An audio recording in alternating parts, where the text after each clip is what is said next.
और ये तीनों स्तंभ पूरा धराशायी हो गया मान लीजिए, कहीं कोई आधार नहीं है। यदि वास्तव में देखा जाए कि गायत्री परिवार परम पूज्य गुरुदेव का अवतरण यदि धरती पर नहीं हो रहा था और संस्कार पद्धति को यदि पुनर्जागरण नहीं किया रहा था, तो न जाने तो संस्कार परंपरा तो पता नहीं पूरा विनष्ट हो जाता है ना। लेकिन भगवान का संकल्प है ना कि यदा यदा ही धर्म से, आप सब लोग जानते हैं ना, तो हर युग में भगवान जो है वो अवतार लेते हैं परिस्थिति को संभालने के लिए। इस युग में भी क्या है, परम पूज्य गुरुदेव जी का अवतरण हो चुका है, समझ में आ रहा है बात? हाँ, तो उनके माध्यम से ये काम चल रहा है। अधिकांश संस्थाओं में आप ये देखेंगे बस वो आत्मकल्याण और मोक्ष नहीं, मोक्ष चाहिए भैया, सत्य समाज में कहा है भैया, समाज के सेवा करने में कोई ध्यान नहीं है। ये क्या है, ये आज की बहुत ही आवश्यकता है। कहने का मतलब तो बड़े सौभाग्य के तालिब आप लोग कि आप लोग कम से कम यहाँ प्रशिक्षण अटेंड करने के लिए तो आए हो, है ना जी। हम लोग भी बहुत से गांव में घूमे हैं जी, लेकिन गिने गिने लोग यहाँ पर आए हैं। तो कहते हैं, हाँ ध्यान से सुनिए भैया ना, कहते हैं कि भगवान जिनको आशीर्वाद देना चाहते हैं, भगवान जिनको आशीर्वाद देना चाहते हैं उनको चुनते हैं भगवान जो है वो। लोग अपनी मर्जी से नहीं आ सकते यहाँ। गुरु में ही आप लोग देख लो, कई लोगों को हम लोग बोलते हैं चलो भैया अच्छा काम हो रहा है, चलो भैया अच्छा काम हो रहा है, और सब लोग अपने काम में व्यस्त रहेंगे, किसी कोई चिंता नहीं है। अब पूजा पाठ बहुत करते हैं, पूजा पाठ में किसी कमी नहीं है, भयानक पूजा पाठ, भगवान लस खा गए है ना अधिक। वो चढ़ावा दे तुरंत तो कर लो उतार देते ना, वो चढ़ाई नहीं, वो तुरंत पूरा साफ करके साफ कर अब मोड़ा चढ़ाऊ। अब वो बेचारी चढ़ा के देख कर को तक नहीं गए, तुरंत वो करना साफ कर दे। पूजा पाठ में कमी नहीं, हाँ भगवान के काम करे कमी है। मतलब भगवान ला अपन दुख दर्द भगवान ला सुनाते, और भगवान के दुख दर्द सुने पर मतलब भगवान का चाहते थे का ध्यान नहीं है, मैं का चाहता तेला ते सुन, और नहीं सुना तो वो निठक ऐसे ऐसे बैठे थे, तेरे का बोलते कान में जाकर बोलते नंदी महाराज, अब नहीं सुने तो बोलो कान में बोलते जी। हाँ, मेरे कहने का मतलब क्या है, पूजा मनाओ के बारे में बात कर रहा हूँ, पूजा पाठ का विरोध नहीं कर रहा हूँ, कहने मतलब है कि भगवान को अपने बारे में आप बहुत सुनाते हो, भगवान का सुनने का नौबत आते थे, भगवान ते बस मत सुना, तो भगवान का सुनाते मोर काम पर 2 घंटा देते भैया रविवार के निदेशक हो भैया, हाँ वहां बोला वहां जाना है, छत्तीस जाना है, यहाँ जाना है, वहां जाना है। लेकिन भगवान ला बोले बात, भगवान ते मोर काम नहीं करते, मोर काम नहीं करते हैं, इतना बार है अपनी सुनाते हैं, भगवान की सुनने वाले नहीं। पिक्चर ओपन करना है भैया, नहीं भैया हमारे पास समय नहीं है, और पेड़ लगे तो पानी नहीं डाले, पेड़ लगा दे ना सामने घर के सामने में रही, और पेड़ रही और पानी नहीं डालना है। भगवान में पानी डालो, मैं मना नहीं करूं, लेकिन कम से कम एक ठक पेड़ के ठेका ले लो भैया। और शिव भगवान कैसे प्रसन्न नहीं हुए मोला कहूँ, आप बोलूंगा एक व्यक्ति ने एक ठक पेड़ की कोई ठेका ले ली कि पेड़ में बड़े बाहर में पानी रुकूं की गए, भगवान शिव शंकर प्रसन्न हो सके अभी तुरंत खड़े खड़े। लेकिन ऐसा करेगा कौन?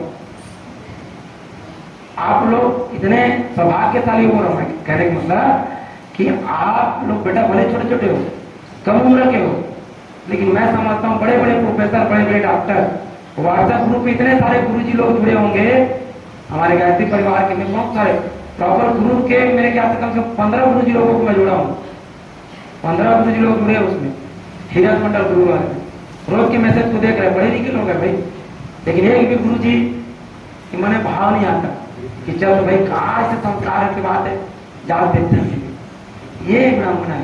तो बड़े सौभाग्य थे जो आप लोग कि आप लोग इतने महत्वपूर्ण कार्य को समाज काम को पहचाना। बेटा आप लोगों को देखना, मैं ये नहीं कहता कि आप बात संस्कार तला चलाना ही, प्रशिक्षण लेना जीवन में काम आएगा बेटा ना, ठीक है।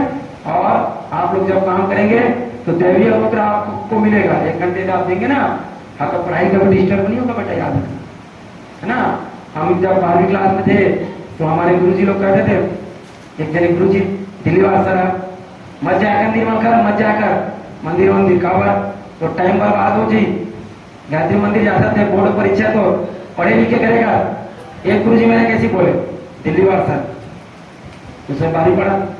एक सर और थे, कहा सर साहू, वो बोले बहुत अच्छा काम कर रहे हो बेटा, मंदिर जाते हो बहुत अच्छा करते हो, गायत्री मंत्र जब करना। देखो 2 प्रकार के गुरुजी एवरेज मिल गए।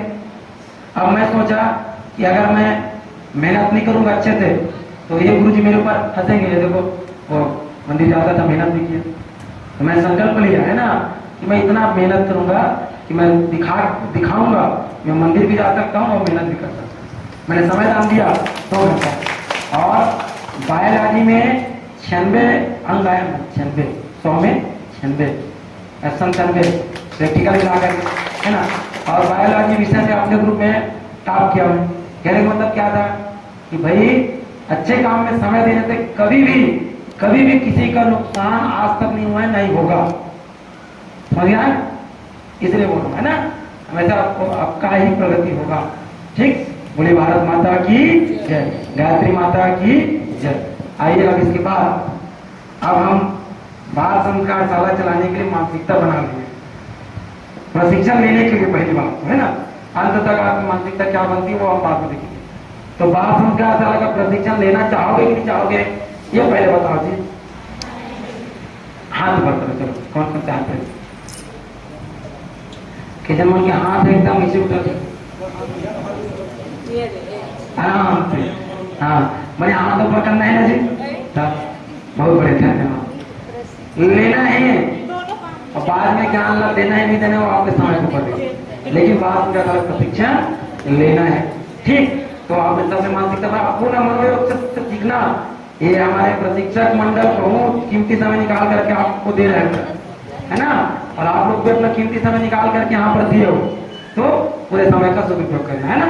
अब बाल संस्कार शाला सर जी ने बताया 2 घंटे लगता है, रविवार को लगता है ना। अब बाल संस्कार शाला का टाइम टेबल भी आपके सामने में है। अब टाइम टेबल के पहले बाल संस्कार शाला के लिए क्या क्या चीज आवश्यक है वो बताने के लिए क्या क्या चीज जरूरत पड़ता है, व्यवस्था है ना जी, व्यवस्था को बताने के लिए मैं बहुत सम्मान के साथ बुला रहा हूं यहाँ पर श्रीमती निधि वाली दीदी जी को। आइए जी, ये बोलिए भारत माता की जय, भारत माता की जय। तो अभी आप लोगों ने देखा ना कि हमें बाल संस्कार शाला कक्षा के पूर्व क्या क्या तैयारी कर रहे हैं, आप लोग बड़े अच्छे से सुने अभी, है ना। तो अब जो है हमारे बाल संस्कार शाला का एक महत्वपूर्ण बिंदु है, वो है आचार्य, है ना। और हम लोग सभी अभी क्या बनने वाले हैं, आचार्य, सर नहीं बनने वाले हैं, क्या बनने वाले हैं, आचार्य। और आचार्य का मतलब इसका आचरण, हाँ, जो अपने आचरण से बच्चों को शिक्षा दे, है ना, वही है ना।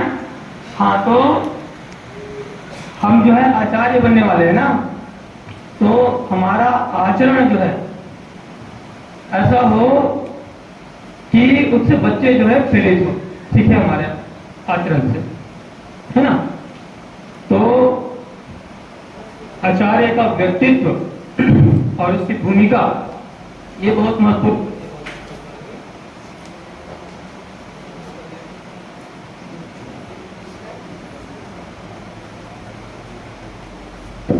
हेलो, तो प्रभावशाली कैसे बने, है ना। तो सबसे पहला चीज है उसमें व्यक्तित्व के 2 आयाम होते हैं। कौन कौन से, एक होता है बाह्य आयाम और दूसरा आंतरिक। तो बाह्य पहलू में सबसे पहला होता है हमारी वेशभूषा। क्या, वेशभूषा, है ना। किसी व्यक्ति को हम जब देखते हैं ना तो उसके व्यक्तित्व का पहला प्रभाव उसके वेशभूषा को देख के होता है ना। तो आचार्य की वेशभूषा कैसी होगी, आप ही लोग बताइए। हाँ, बिल्कुल भारतीय वेशभूषा, है ना, जो हमारी भारत की वेशभूषा वैसी होनी चाहिए।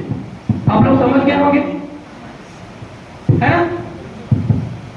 और हमारी भारतीय वेशभूषा में ये जींस टॉप ये तो ही है ना, है ना।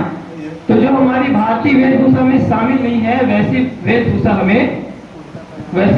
में हमें जो है कक्षा में नहीं जाना, ठीक है। और जो हमारी भारतीय वेशभूषा में शामिल है वैसी वेशभूषा धारण करके बढ़िया हमें क्लास में जाना है। तो ये पहला बात हो गया। और दूसरा क्या है, हमारा व्यक्तित्व कैसा होना चाहिए, सरल, सौम्य, शालीन। ये बहुत महत्वपूर्ण है ना। और उसके लिए हम जो है हमारी जो वेशभूषा है, हमारी जो हम जो है जैसे हमारे केश विन्यास है ना, हमारे नाखून है, वे सभी सामान्य होने चाहिए, है ना, छोटे होने चाहिए। बाल जैसे संगीत ये है, जैसे आजकल लड़के लोग देखे हो ना, आप लोग कैसा कैसा हेयर स्टाइल रखते हैं, देखे हो कि नहीं देखे हो, तो वैसा वाला नहीं होना चाहिए, है ना। आचार्य है तो बढ़िया हमारी जो केश विन्यास है, हमारे जो पहनावा है वो बढ़िया सादा सिंपल रहे, है ना, ऐसा हमें प्रयास करना है, ठीक है। अब उसके बाद है कक्षा। अब जैसे हमें कक्षा लेना है ना, तो कक्षा के पूर्व हमें अपने घर में क्या क्या तैयारी करना है, तो उसके लिए हमें क्या करना है, आप लोगों को मार्गदर्शिका बहुत सारे आचार्य लोगों के पास होगा जो भी ले रहे थे, और जो लोग भी नए आचार्य जी बनने वाले हैं उन लोगों को उपलब्ध कराया जाएगा, है ना। तो आपको मार्गदर्शिका मिलेगा, तो आप लोगों को कक्षा लेने से पहले मार्गदर्शिका का स्वाध्याय कर लेना है, ठीक है। और क्या बनाना है, एक आचार्य डायरी बना लेना है ना, या उसको बोलेंगे, क्या बोलेंगे उसको, टीचिंग प्लान, कि भाई हमें क्लास लेना है ना। और क्लास जो है कितने घंटे का होता है, 2 घंटे का होता है क्लास। और 2 घंटे में कितने कालखंड होते हैं, देखिए तो 4 कालखंड है, तो 2 घंटे को हमें 4 कालखंड और सबका समय निर्धारित है, तो उसके हिसाब से हमें अपना लर्निंग प्लान बना लेना है, ठीक है। कि अब जैसे देखिए प्रथम कालखंड है, उसमें क्या क्या देख लीजिए, तो उसके हिसाब से एक बना लेंगे हम, है ना, लर्निंग मटेरियल बना लेंगे। अब देखिए उधर द्वितीय कालखंड में सद्वाक्य, तो कौन सा सद्वाक्य मुझे कक्षा में जो है बच्चों को बताना है, उसकी तैयारी पहले से कर लेना है हमें। अब वो कहाँ मिलेगा हमें, अपनी मार्गदर्शिका में मिलेगा, है ना। प्रेरणाव्रत कहानी है, ये सब चीजें हमें मार्गदर्शिका में मिलेगा, तो उसका बढ़िया स्वाध्याय कर लेना है, ठीक है, और एक प्लान बना लेना है। उसके बाद क्या करना है, अब देखिए कक्षा में हमें क्या करना है ना। तो कक्षा में हमें जो है ना, अब तैयारी किए रहेंगे घर में ना मार्गदर्शिका का बढ़िया अच्छे से, तो पुस्तक देख के पढ़ाना नहीं पड़ेगा, है ना। तो बिल्कुल थोड़ा सा प्रयास करेंगे कि आप लोग जो है ना वहां पे पुस्तक पकड़ के पुस्तक को देख देख के ना पढ़े, ठीक है। बच्चों से बढ़िया आंखों में आंखें डाल के बात करें, है ना जी। और क्या करें, बढ़िया सरल, स्पष्ट और ज्यादा हड़बड़ी में नहीं, बच्चे समझ सके ऐसी वाणी से बढ़िया उन्हें समझाना है, ठीक है। और सभी बच्चों पे हमें नजर भी रखनी है ना। बच्चे जो है बहुत ना शरारती भी होते हैं कुछ बच्चे, है ना, और वो लोग इधर उधर करते रहते हैं, तो ध्यान ही रहता है, और अगल बगल वालों को भी डिस्टर्ब करते रहते हैं, तो उन पे भी कड़ी नजर रखना है, और उन्हें टोकना भी है थोड़ा सा, है ना। ऐसा नहीं कि हमें डांटना नहीं है तो बिल्कुल डांटना ही है, थोड़ा सा उनको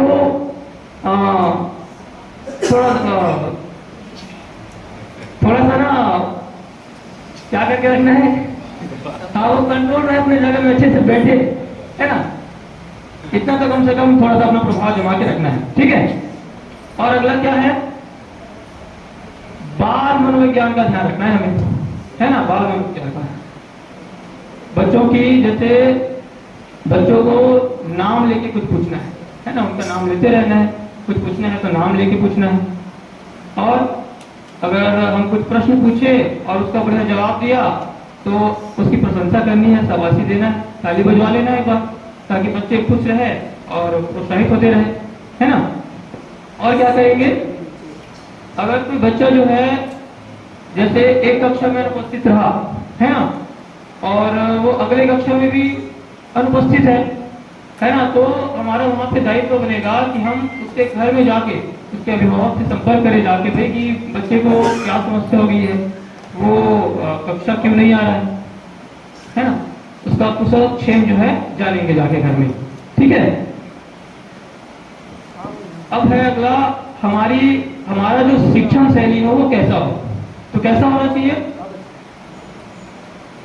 मनोरंजक और हास्यात्मक, है ना, एकदम बोरिंग वाला क्लास नहीं होना चाहिए।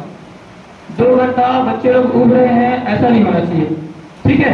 इसलिए उसमें देखिए अलग अलग प्रकार के शामिल किया गया है, कहानी है, खेल भी है ना, और हमारा क्लास ऐसा लगे कि बच्चे बिल्कुल 2 घंटा कैसे बीते उन्हें पता नहीं चलना चाहिए। समय के बाद उन्हें और बोले कि नहीं थोड़ा सा और। ठीक है।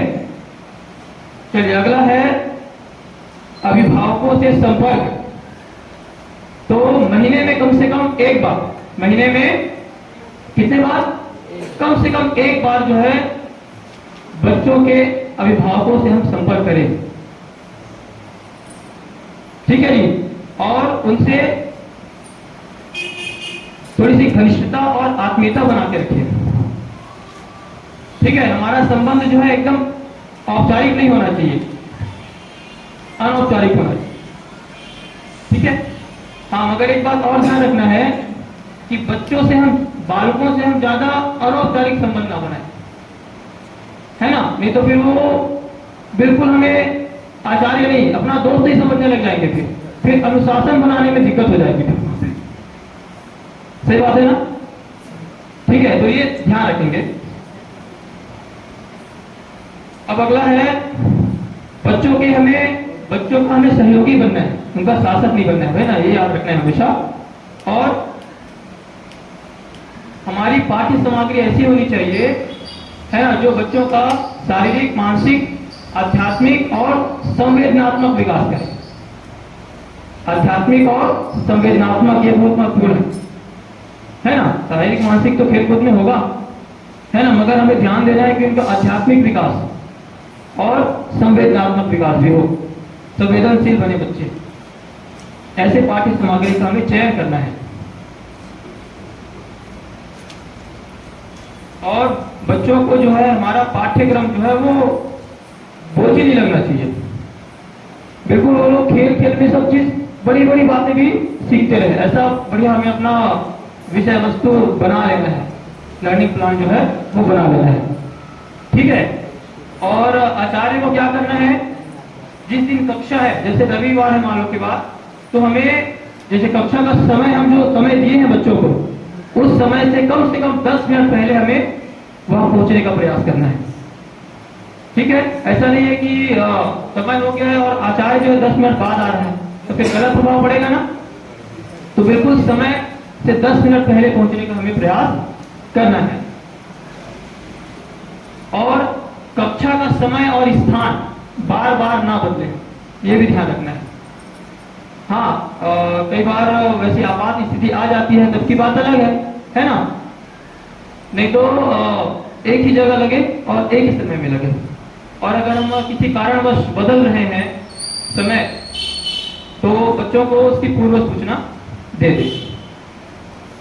और क्या है, जिस दिन कक्षा लगना है उस दिन आचार्य जो है किसी और काम में व्यस्त ना हो, है ना, बिल्कुल कक्षा जो है बिल्कुल खाली नहीं जाना चाहिए, हर सप्ताह लगना चाहिए।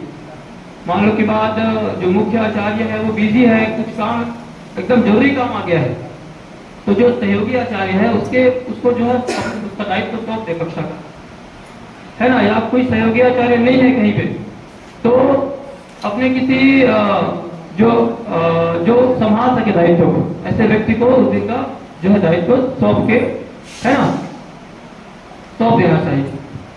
मतलब खाली ना हो क्लास, ये हमें ध्यान देना है, हर सप्ताह लगे ऐसा प्रयास करना है। और कक्षा में हमें बालक और बालिकाओं को जो है बढ़िया अलग अलग पंक्ति में बढ़िया क्रमबद्ध से बैठाना है ना। और क्या करना है, हम लोग कक्षा के पहले तो उनका पंजीयन किए रहेंगे, रजिस्टर में सबका नाम लिखे है ना, तो हमें एक ना वो उपस्थिति पंजी बना लेना है, ठीक है। और उपस्थिति पंजी में बच्चों का नाम और जन्म तिथि उसके सामने में जरूर लिखना है। जन्म तिथि लिखना क्यों जरूरी है? ताकि हम जो है किसी बच्चे का जन्मदिन आने वाला है उसके पहले जो है भैया उसकी तैयारी कर सके, ताकि अगले कक्षा में उसका जन्मदिन अच्छे से हम सबके साथ मिलकर मनाएं। ठीक है।